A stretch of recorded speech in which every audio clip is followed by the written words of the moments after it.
Alright, I'm gonna be talking about 5 different visual effects in Shotcut.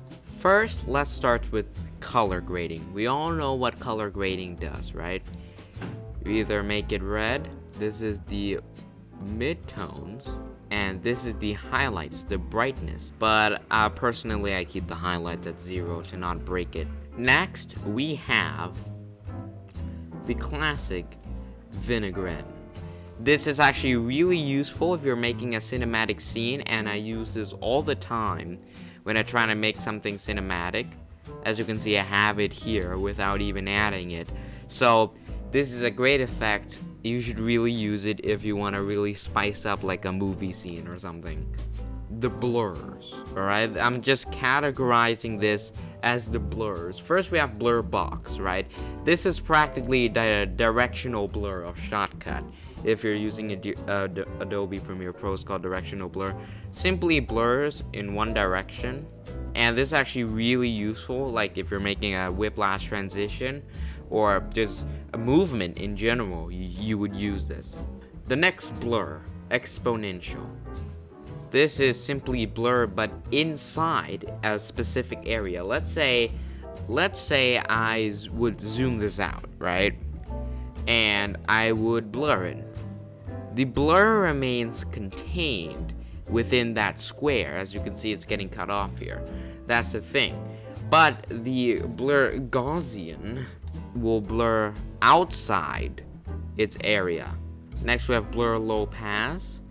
It's kind of like Gaussian, but it goes low.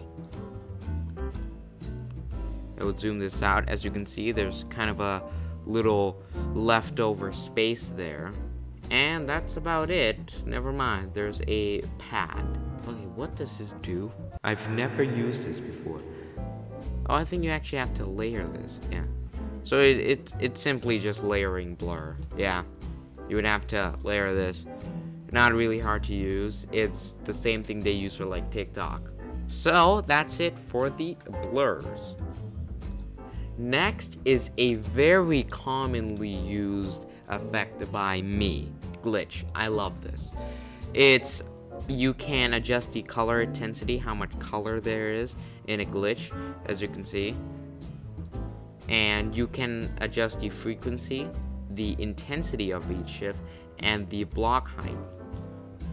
Next is the grid. Now, you have to do a little mathy with this one. It's simply a grid, right?